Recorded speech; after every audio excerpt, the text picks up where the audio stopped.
It was a cold December night and I was just a kid. The stack of firewood was nearing the bottom and my grandmother knew it wouldn't last till morning. She asked my uncle to fetch some more from the mountains. My uncle took me with him and we drove off in his pickup truck.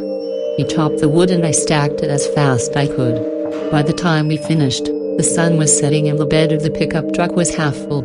On the way home, the sun disappeared from the sky and it grew very dark. We were driving down a dirt road that led through the woods.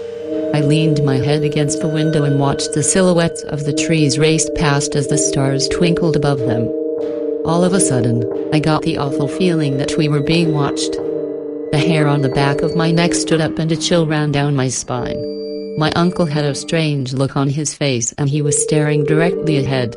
Just then, I heard a tap tap tap on the window behind me.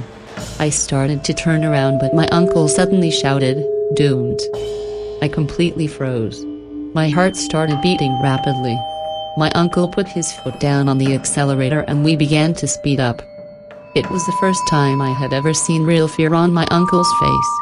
I heard another tap tap tap on the window beside me. "Look at me," my uncle shouted. "Don't turn around. Keep looking at me." I didn't know what was going on. My mind was racing. All of a sudden, I felt the truck dip as if something heavy had landed in the back. My uncle sped up even more and started praying loudly in our native language. I wanted to cry. I wanted it to stop. Once again, I heard a tap tap tap on the window behind me. "Just keep looking at me and don't turn away," my uncle cried over and over. I could see he was on the verge of tears. He was driving faster and faster, pushing the engine to its limits. My heart was beating so rapidly, I thought it would leap out of my chest.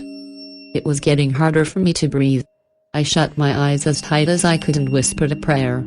A minute or two passed and then the truck dipped again. My uncle looked around and let out a deep sigh of relief. He slowed down and everything was quiet again.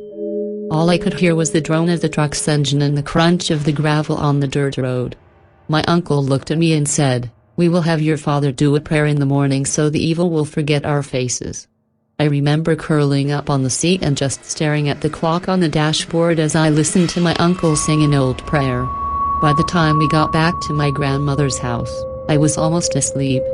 My uncle carried me inside and put me to bed. To this day, my uncle has never talked about what happened that night.